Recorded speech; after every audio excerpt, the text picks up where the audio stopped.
Explore Hyderabad exclusive temple jewelry exhibition Nakshi Mela at Varahi Silver Jewelry KPHP. బంగారం ధరలు అనేసరికి మనందరికీ గుర్తే ఉంటుంది. ఖచ్చితంగా బంగారం అనే పేరు వినగానే ఎప్పుడైనా కూడా పెరుగుదలకు సంబంధించినటువంటి వార్తలు మనం చూస్తుంటాం. మన చిన్నప్పటి నుంచి చూసినా, గత కొన్ని సంవత్సరాల నుంచి చూసినా, ఎప్పుడు చూసినా కూడా బంగారం అనేది గతంలో ఒక 50 ఉంటే తర్వాత 70 అవ్వడం, 70 ఉంటే 90 అవ్వడం, 90 ఉంటే 1,00,000 అవ్వడం ఇలా జరుగుతూ వచ్చింది. కానీ ఇప్పుడు ఏకంగా 51,000 రూపాయల మేరకు తగ్గుదల కనిపించింది బంగారం. గతంలో ఎప్పుడూ లేనటువంటి విధంగా ఇంత దారుణంగా బంగారం వెనక్కి వెళ్ళాల్సినటువంటి పరిస్థితి వచ్చింది. అసలు బంగారం నిజంగానే 51,000 తగ్గిందా? అసలు ఏం జరిగింది? ఎందుకు అంత భారీగా తగ్గుదల నమోదు చేసింది? బంగారంలో ఈ రకమైనటువంటి ఒడిదుడుకులకు కారణాలేంటి? ఇంకా రాబోయే రోజుల్లో కూడా బంగారం ధరలు బాగా తగ్గేటువంటి అవకాశం ఏమన్నా ఉంటుందా? ఏం జరగబోతుంది? ఇప్పుడు ఎలా తగ్గిందనేది కూడా ఒకసారి మనం చూసేటువంటి ప్రయత్నం చేద్దాం. ముందుగా బంగారం ధర గత కొన్ని నెలల క్రితం మనందరికీ తెలిసిందే, ఒకానొక సందర్భంలో 2 లక్షలు టచ్ అయిపోతుందేమో అనేటువంటి పరిస్థితి వరకు మనం చూసాం. అంత పరుగులు పెట్టింది కొన్ని నెలల క్రితం. అంతే, ఆల్మోస్ట్ ఇక్కడ 1,92,000 వరకు వెళ్ళింది తులం బంగారం గరిష్టంగా 10 గ్రాములకి. అయితే ఇప్పుడు ప్రస్తుతానికి 1,42,000 వరకు వచ్చేసింది. అంటే ఆల్మోస్ట్ 50,000 అటు ఇటుగా తగ్గుదల బంగారం మనకు కనిపించింది. సో ఇంత హెవీగా తగ్గడానికి కారణాలు ఏంటి అని చూస్తే దీంట్లో కొన్ని ప్రధానమైనటువంటి కారణాలు ఉన్నాయి. ఒకటి, డాలర్ క్రమంగా బలపడుతూ రావడం.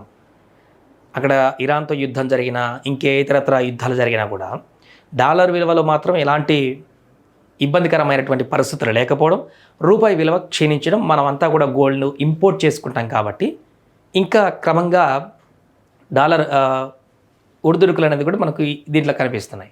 అండ్ వడ్డీ రేట్ల భయం అనేది కూడా బంగారం పతనానికి ప్రధాన కారణంగా కనిపిస్తుంది. డాలర్ బలపడడంతో కూడా ఒత్తిడి వస్తుంది. ఇంకొకటి, ఫెడ్ సంకేతాలతో అప్రమత్తం.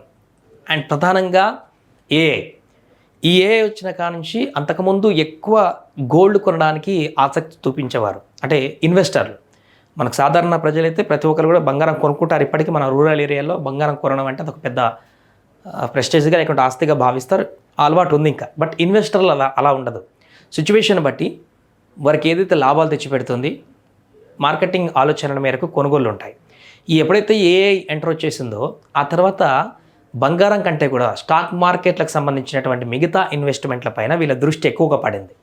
దానివల్ల లాభాలు ఎక్కువ ఉంటాయి, షార్ట్ టర్మ్లో ఉంటాయి, వేగంగా అభివృద్ధి చెందేటువంటి అవకాశం ఉంటుంది. కాబట్టి ఈ ఏఐ రంగం అనేది కూడా బంగారం పతనానికి కారణంగా మారుతుంది. ఇన్వెస్టర్లందరూ కూడా ఇప్పుడు బంగారం నుంచి ఏఐ వైపు ఆ ఏఐ నేపథ్యంలో వచ్చినటువంటి మార్కెట్ల వల్ల వెళ్తున్నటువంటి పరిస్థితి.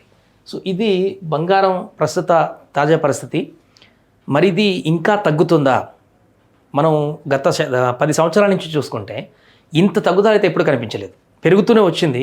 తగ్గితే 5,000, 10,000 తగ్గుతూ అక్కడ కన్సిస్టెన్సీగా ఉంది. కానీ 1,92,000 వెళ్ళిన గోల్డ్ మళ్ళీ 1,42,000 దగ్గరకు వచ్చి స్టిల్ అక్కడ అటు ఇటుగా కొనసాగుతున్నటువంటి పరిస్థితిని చాలా రేర్గా చూసేటువంటి అంశం.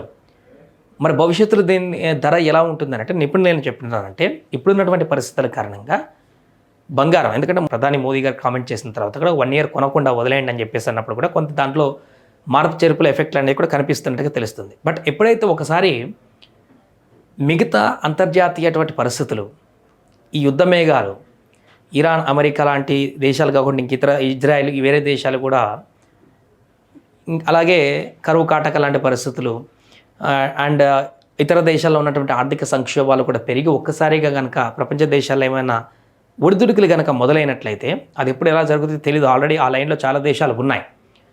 వెంటనే మళ్ళీ గోల్డ్ పికప్ అయ్యేటువంటి అవకాశం ఉంటుంది. అది ఎప్పుడు పికప్ అవుతుందో తెలియదు, కానీ విపరీతంగా పికప్ అయ్యేటువంటి అవకాశం ఉంటుంది. 1,42,000 ఉన్నటువంటి తులం బంగారం ధర ఇది 1,00,000కు తగ్గేటువంటి అవకాశం అయితే ఉండదు. మరి అంతకు మించి పెరుగుతుందా అంటే ఖచ్చితంగా మనం రోజు చూస్తున్నాం. ఒకరోజు 2,000 పెరుగుతుంది, ఒకరోజు 2,000 తగ్గుతుంది, అలా తగ్గుతూ వస్తున్నటువంటి పరిస్థితిని చూస్తున్నాం. కానీ ఇటు 1,00,000కు తగ్గదు, అటు 2,00,000 కూడా ఇప్పుడు పోయేటువంటి పరిస్థితి లేదు. భవిష్యత్తులో మాత్రం ఖచ్చితంగా మళ్ళీ పరుగులు పెట్టి బంగారం అనేది 1,80,000, 90,000 మార్కును కూడా దాటేటువంటి అవకాశం అన్నట్టుగా నిపుణులు చెప్తున్నారు. ఏదేమైనా కూడా ఒకసారి ఓవరాల్గా మనం చూసినటువంటి ఈ వివరాలు అయితే అందరినీ షాకింగ్ గురి చేస్తున్నాయి. 51,000 రూపాయలు బంగారం మీద తగ్గి స్టిల్ అక్కడ కొనసాగుతున్నటువంటి పరిస్థితి అనేది అందరినీ ఆశ్చర్యానికి గురి చేస్తుంది. మరి ఈ తగ్గుదల అసలు అలా అప్పుడు సడన్గా ఎందుకు పెరిగింది, మళ్ళీ సడన్గా ఇప్పుడు ఎలా ఎందుకు తగ్గింది రోజువారీ, మరి దీనికి ఒక పర్టికులర్గా ఒక పాయింట్ దగ్గర గోల్డ్ ఆగేటువంటి పరిస్థితి ఉంటుందా? మీరేమనుకుంటున్నారు కూడా కామెంట్ చేయండి.